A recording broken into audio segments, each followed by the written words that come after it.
Hi, everyone. This is going to be a very brief and hopefully easy to follow video on how to use Google Forms to prepare a multiple choice test that you can email to your students that will automatically be marked and sent back to you with a final grade and gives you some control over the time allowed for the students to do the test and what have you. So we'll go through that very quickly. But anyway, so the two things you really need for this are, again, access to Google Forms, which everybody has as a function of Google Suite through the university. And what I also have is a Word document that has the questions on it that I plan to incorporate into the Google form. It's just, I find it just easier to cut and paste those questions than it is to actually, and you could just type them individually on the Google form directly. So I'm going to share a couple of things with you. I'm going to share both the Google form and the documents. So here's there's my the G Suite that I have available, and basically you go to the button at the top right hand corner that gives you your the available things in G Suite, and you go down to Forms. You click on that, and then you go to Blank Quiz, because we're starting from scratch. All right, and so the first thing you're going to do is name it. So we'll just name it Commercial Law Exam, and you put that at the top, and we're on the top left-hand corner where it says Blank Quiz. This is what will show up online as a topic. So I did just put the same thing in. It's just easy that way. All right, and when I say form description, this is where you would put in midterm exam, and you can put the date of the exam in there if you want. All right, so the first thing that you can see here is what's called an untitled question. So just click on that, and your questions, again, you can see from the right-hand side, it can be multiple choice, it can be drop down, it can be a short answer or a long answer, multiple choice grid, all those kind of things are available to you, but clearly for the purposes of a final exam or a midterm exam, multiple choice you can work with. In multiple choice, you can do either true and false questions, or again, the standard multiple choice where you have a question and 4 or 5 answers. So I'll just do a couple of true and false questions to show you how it works, and then I'll do a couple of multiple choice in the standard format. So here's the untitled question. So what I do is I go to my Word document, which is where I am now. So I'm just going to cut the question, right, and come back and paste it into this location. You're not going to want to have numbers on these questions, although intuitively that kind of makes sense, because we're going to shuffle the questions when they're sent to the students, and so the numbers would just be very confusing. So when you put this in here, it has a number on it, just basically get rid of the number, and then your options, if this is true or false, instead of option 1, you type in true, and then false will come up automatically, only because I've done this a number of times. If it doesn't come up automatically, just type it in where it says down here below, false. Okay, and so you have the question, you have true or false. So down in the bottom left, you have answer key. So this is obviously important for the purposes of marking the exam.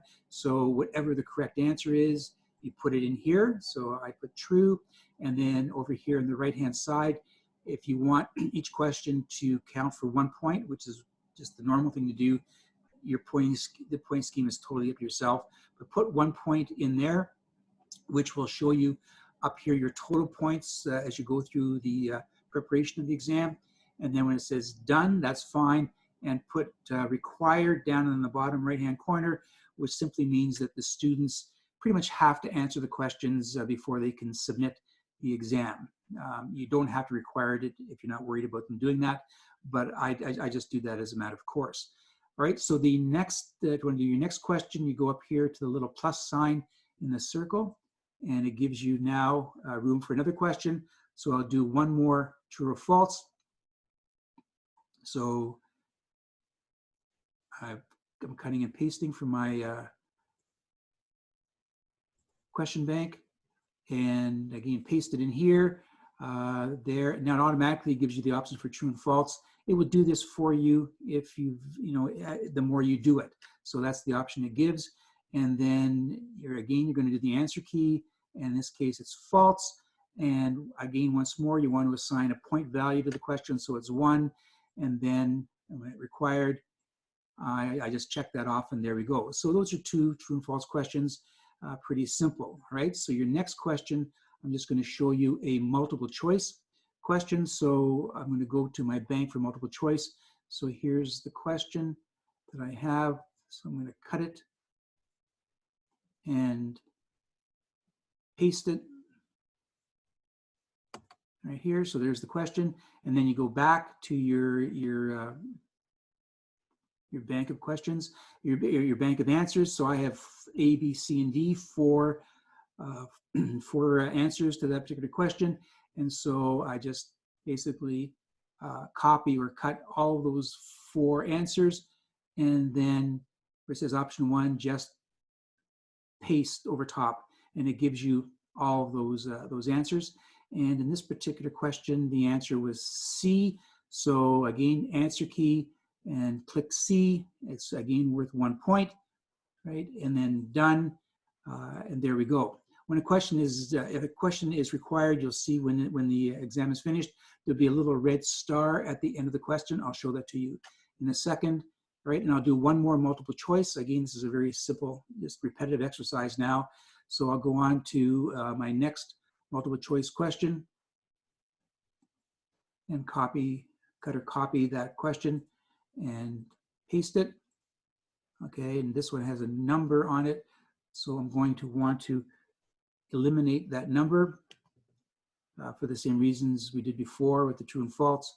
Again, I'm going to copy the 4 answers to this particular question and then paste it where it says option 1, and it automatically creates all 4 of them in a row. And then the answer key, so go back to my answer bank. The answer in this question is C, so I'll go to the answer key, put C in, again, 1 point, and done. And that's it. So you just repeat that for however many questions you have for your exam. It's pretty straightforward. Now, the only other thing you're going to want to look at is basically putting in some parameters for the rules of the exam. So you go up here and you have that little star mechanism on your Google Forms. So you go to that, and the first thing you may want to do, you can either initially put a question in for the student's name, but what I do, because I think it's more secure, is I require their email addresses to be collected. So I can basically use that for the purposes of identification. You can restrict your questions to users at Algoma University. So that's an automatic kind of thing, because this form is coming from Algoma's G Suite. Limit to 1 response. I don't usually do that. It kind of confuses things.